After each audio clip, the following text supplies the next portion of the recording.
नमस्कार, mutual फंडू channel में आप सभी का बहुत बहुत स्वागत है। आज हम फेनिल चौहान जी द्वारा भेजे गए एक आर्टिकल के बारे में चर्चा करेंगे जो लाइफ मिंट में पब्लिश हुआ है। आर्टिकल की हेडिंग है Franklin investors demand cash back. तो आइए इस आर्टिकल को डिटेल में समझने का प्रयास करते हैं। Franklin investors demand cash back, यह आर्टिकल मिंट न्यूज़पेपर में 12 सितंबर को पब्लिश हुआ था। जैसा कि आपको पता है कि फ्रैंकलिन टेम्पल्टन की जो स्कीम्स वाउंड अप हुई थी, उन 6 स्कीम्स में से 4 स्कीम्स जो हैं वो आज की डेट में कैश पॉजिटिव हो चुकी हैं। इसलिए जो एग्रीव्ड यूनिट होल्डर्स हैं वो डिमांड कर रहे हैं कि कम से कम 2 लाख रुपीस पर इन्वेस्टर जो हैं वो अमाउंट लौटाया जाए। जैसा कि आपको पता है कि 23 अप्रैल को फ्रैंकलिन टेम्पल्टन ने 6 स्कीम्स को बंद कर दिया था, रीज़न देते हुए कि कोविड के कारण उन्हें बहुत ज़्यादा रिडेम्पशन प्रेशर झेलना पड़ रहा है और इसलिए कई सारे इन्वेस्टर्स जो थे उन्होंने कोर्ट का दरवाज़ा खटखटाया।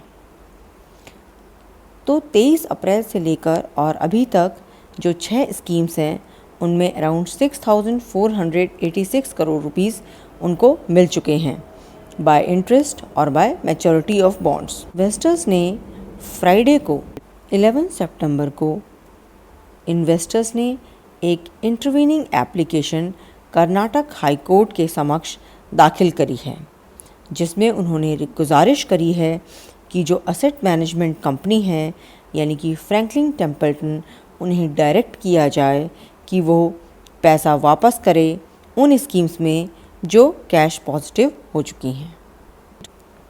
इन 4 स्कीम्स में बोरोइंग्स कंप्लीट हो चुकी हैं, यानी रीपेमेंट उनका कर दिया गया है और इन्वेस्टर्स ऐसी डिमांड कर रहे हैं कि एएमसी कम से कम 2 lakh rupees per unit holder को रिफ़ंड कर दे। ये डिमांड बहुत ही जेन्युइन है, क्योंकि जब एएमसी बोरोवर्स को रेगुलर पैसा लौटा रही है तो सरप्लस मनी जो उसके पास इकट्ठा हुआ है उन पर इन्वेस्टर्स का अधिकार है। वो इन्वेस्टर्स की गाढ़ी कमाई का पैसा है, तो वो उन्हें जल्द से जल्द मिलना चाहिए। मुझे ऐसा लगता है कि सेबी को भी इस बात पर प्रॉम्प्टली रिएक्ट करते हुए रिडम्पशन के ऑर्डर्स देने चाहिए। एक ईमेल के रिस्पॉन्स में फ्रैंकलिन टेम्पल्टन ने बोला है वो केस है वो अभी कोर्ट में हियरिंग में है। The interpretation of the regulation in this regard is currently under consideration of the Honorable Karnataka High Court and it would be inappropriate to comment on the same। तो क्योंकि ये पूरा मामला कोर्ट में चल रहा है, इसलिए फ्रैंकलिन टेम्पल्टन ने इस पर कमेंट करने से इनकार कर दिया है। साथ ही वो ये भी कहते हैं कि हम जो इन्वेस्टमेंट प्रोसीड्स हैं, जिन्होंने वेरियस स्कीम्स को कैश पॉजिटिव बना दिया है, उन्हें बहुत खुशी होगी इन्वेस्टर्स को वो पैसा डिस्ट्रीब्यूट करने में। तो मुझे लगता है कि कर्नाटक हाई कोर्ट को और सेबी को इस पर प्रॉम्प्टली कार्रवाई करते हुए फ्रैंकलिन टेम्पल्टन को ये डायरेक्शन देने चाहिए कि जल्द से जल्द इन्वेस्टर्स का पैसा उन्हें लौटाया जाए।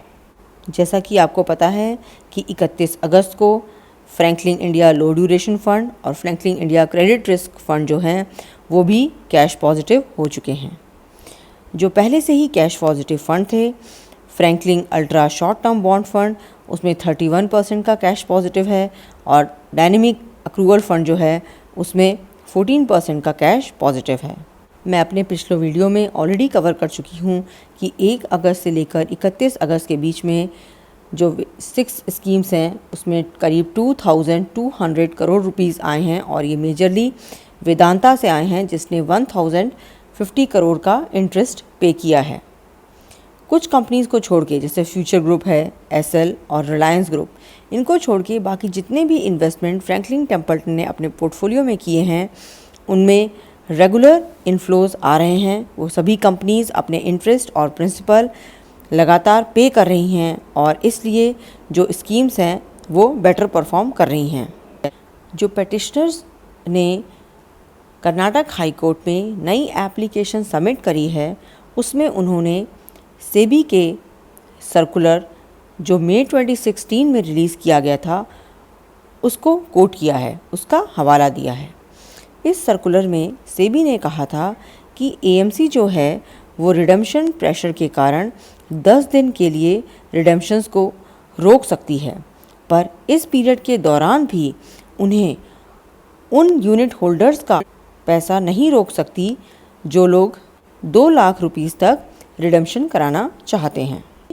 सेबी ने ये डायरेक्टिव्स स्मॉल इन्वेस्टर्स के इंटरेस्ट में इशू किए थे, जिसके कारण अगर कोई स्कीम में लिक्विडिटी प्रेशर आता भी है तो ऐसे लोग जिनकी स्मॉल होल्डिंग्स हैं या जो कम पैसा इन्वेस्ट करते हैं या स्मॉल अमाउंट्स निकालना चाहते हैं, उनको पैसा निकालने की अनुमति होनी चाहिए और इसके कारण जो लिक्विडिटी है वो कम्प्लीटली स्क्वीज़ ऑफ नहीं होती है। अब आप देखिए, इस रेगुलेशन के हिसाब से सेबी फ्रैंकलिन टेम्पल्टन को शुरू में ही डायरेक्ट कर सकता था कि आप सभी लोगों को, जो लोग 2 लाख तक इन्वेस्टमेंट अपना रिडम्पशंस चाहते हैं, उनको आप रिडीम कर सकते हैं, या फिर वो इस तरह की लिमिट लगा सकता था कि हर महीने हर इन्वेस्टर को 50,000 या 1 लाख रुपीज़ मिलेंगे। तो उससे एटलीस्ट जो इन्वेस्टर्स रिडीम कराना चाहते थे उन्हें कुछ ना कुछ इनफ्लो मिलता रहता, instead of blocking the whole money and leaving investors high and dry. तो मुझे लगता है कि अब सेबी पर और कर्नाटक हाई कोर्ट पर इस तरह का प्रेशर पड़ रहा है कि वो जल्द से जल्द इन्वेस्टर्स के लिए जो विंडो है पेमेंट की वो ओपन करें, ताकि जो एक्स्ट्रा मनी फ्रैंकलिन के पास पड़ा हुआ है वो जल्दी से जल्दी निवेशकों तक पहुँचे और वो उनको कम से कम थोड़ा बहुत रिलीफ मिल पाए, क्योंकि अब स्कीम को बंद हुए 4 महीने हो चुके हैं और बहुत से सीनियर सिटीज़न जिन्होंने अपना हार्ड अर्न्ड मनी इन्वेस्ट कर रखा था रेगुलर इनकम इनफ्लो के लिए, उनके जो सोर्स ऑफ इनकम है वो कम्प्लीटली ड्राई हो चुका है। इस वीडियो को अधिक से अधिक शेयर करिए ताकि मैक्सिमम लोगों तक ये जानकारी पहुंचे। जहां तक फ्रैंकलिन के केस की बात है जो कर्नाटक हाई कोर्ट में चल रहा है, यह कर्नाटक हाई कोर्ट की वेबसाइट है और आप देखिए इस केस के रिगार्डिंग 10 सितंबर के बाद से कोई भी अपडेट इसमें नहीं आया है। 8 सितंबर को मैंने आपसे एक वीडियो शेयर किया था जिसमें कोर्ट ने शेड्यूल दिया था कि किस तरह से कोर्ट की कार्रवाई होगी। तो कोर्ट ने अपनी वेबसाइट पर 10 सितंबर का तो जो डिटेल्स है वो अपडेट किया हुआ है, मगर 11 सितंबर को जो कार्रवाई हुई और 15 सितंबर को जो कार्रवाई हुई उस पर कोई भी अपडेट अभी तक प्राप्त नहीं हुआ है।